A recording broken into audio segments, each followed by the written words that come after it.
રાજ્યના મુખ્ય અને અગત્યના સમાચાર વિશે ફટાફટ જાણી લઈએ તે પહેલાં જો તમે અમારી ચેનલમાં નવા હોય અને સબસ્ક્રાઈબ ના કરી હોય તો સબસ્ક્રાઈબ કરી લેજો।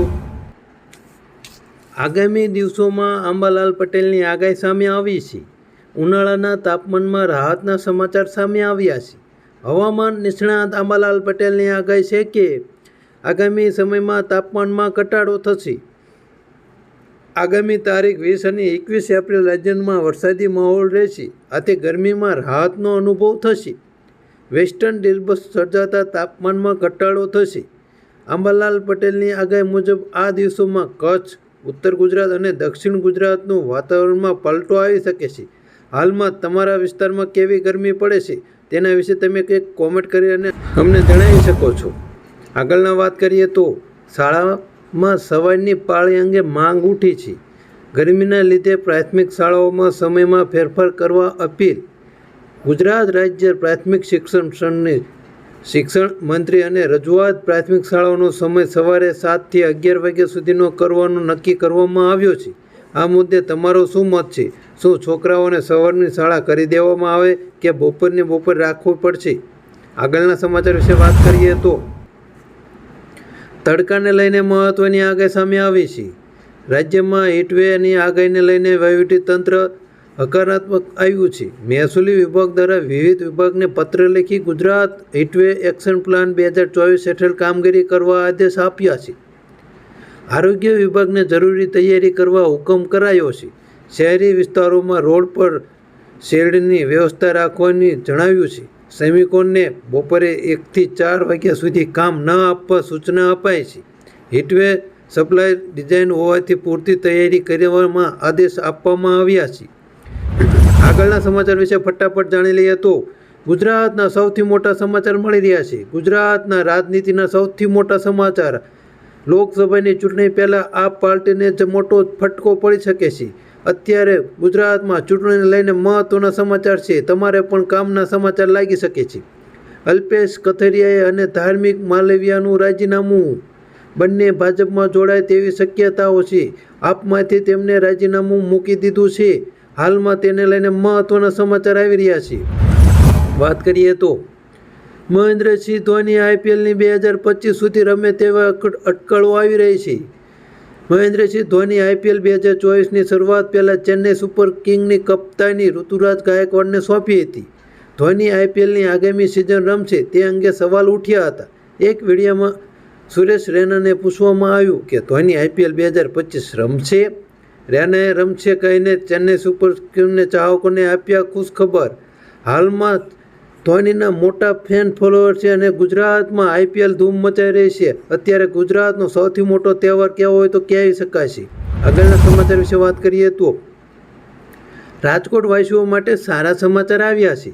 મે મહિનાથી રાજકોટને નવી 100 સીએનજી બસો મળશે, જેમાં તબક્કાવાર જૂની ડીઝલની સિટી બસો બદલે નવી બસો દોડાશે। જૂની 52 બસો ધુમાડો કરતી ડીઝલવાળી સિટી બસો હતી। રાજકોટના લોકોને આવી બસોમાં હવે મુસાફરી નહીં કરવી પડે। જણાવી દઈએ કે સરકાર પાસે ઇલેક્ટ્રિક અને સીએનજી બસોની માંગ કરવામાં આવી હતી, તેથી સરકાર હાલ 100 સીએનજી બસ આપવામાં આવી છે। આગળના સમાચાર વિશે વાત કરીએ તો બજાર ભાવને લઈને મહત્વના સમાચાર આવ્યા છે।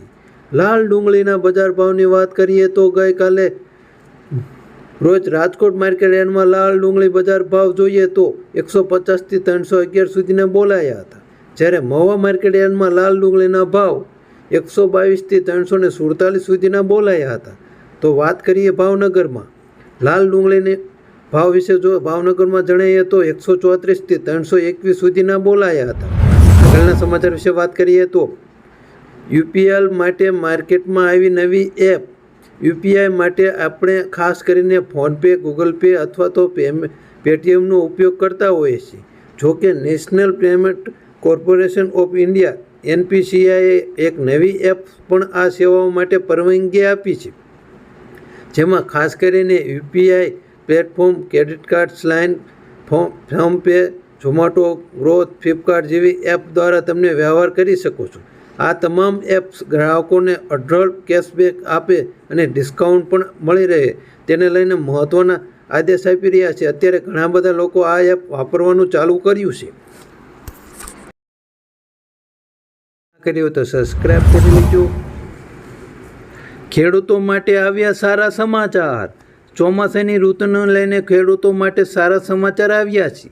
ચાલુ વર્ષે ચોમાસાની સિઝન સામાન્ય કરતાં સારી રહેશે, જેમાં જૂનથી સપ્ટેમ્બર ચોમાસું ખૂબ જ સારું રહેવાનો અહેવાલ છે. દેશમાં 104થી 110% વરસાદ નોંધાશે. સરેરાશ વરસાદ પણ સારો રહેશે. 4 મહિનાના ચોમાસામાં સરેરાશ વરસાદ 666.8 મિલીમીટર નોંધાશે. દેશમાં 1 જૂનથી આસપાસ કેરળમાં ચોમાસું પ્રવેશ કરશે અને ઓલ નીની અસર કારણે ગુજરાતમાં સારો વરસાદ રહેશે. તેથી ખેડૂતો માટે આનંદના સમાચાર આવી રહ્યા છે. આગળના અને મહત્ત્વના સમાચાર વિશે વાત કરીએ તો રાજ્યની પ્રાથમિક શાળાઓમાં ઉનાળુ વેકેશનની તારીખ જાહેરાત કરવામાં આવી છે. હાલમાં સવારની શાળા કરવામાં આવી છે કારણ કે હીટવેવ તડકો સારો પડી રહ્યો છે. 34 દિવસ રહેશે ઉનાળુ વેકેશન. 6 મેથી ઉનાળુ વેકેશનની શરૂઆત થશે. 9 જૂન સુધી ઉનાળુ વેકેશન રહેશે તેવો અહેવાલ આવ્યો છે, પરંતુ ઓફિશિયલી કોઈ જાહેરાત કરવામાં નથી આવી. આગળના અને મહત્ત્વના સમાચાર વિશે ફટાફટ જાણી લઈએ તો હીટવેવ સામે લડવા ગુજરાત સરકાર સજ્જ. ઉનાળામાં સંભવિત હીટવેવને લઈને સીએમ હાઉસ ખાતે બેઠક મળી હતી. બેઠકમાં સામેલ થયેલ રાહત કમિશનર આલોક કુમારે કહ્યું કે Gujarat state disaster management authority પરિસ્થિતિ સામે લડવા એક્શન પ્લાન બનાવ્યો છે. મહત્ત્વના 8 વિભાગોનું સંકલન કરી એક્શન પ્લાનનો અમલ કરાય છે. નાગરિકોએ શું કરવું તેમજ શું ન કરવું તેની માર્ગદર્શિકા તૈયાર કરી તમામ 33 જિલ્લાઓમાં વહીવટીતંત્રને પૂરું પાડવામાં આવશે.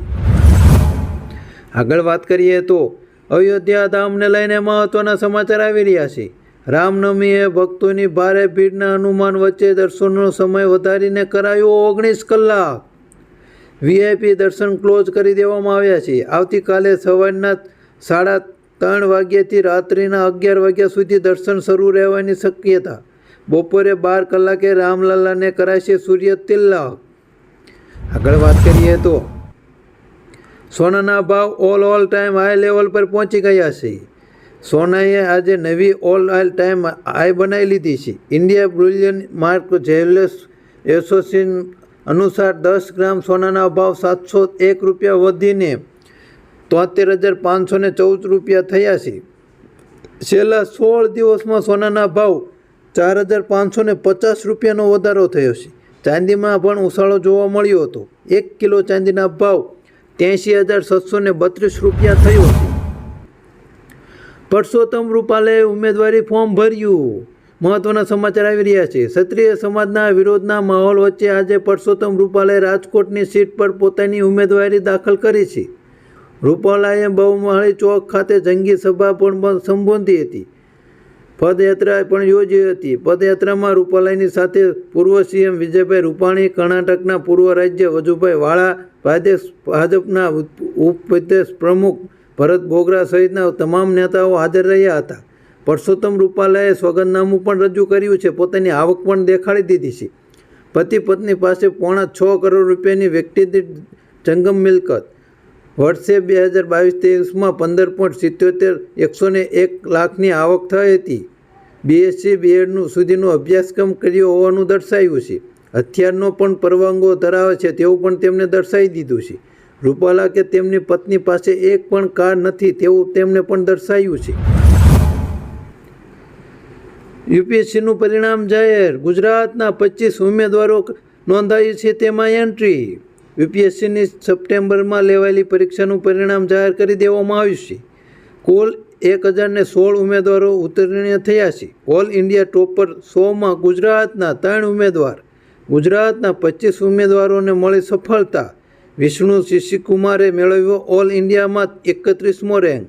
અંજલિ ઠાકુરે 43મો અને અતુલ ત્યાગીએ મેળવ્યો 62મો રેન્ક.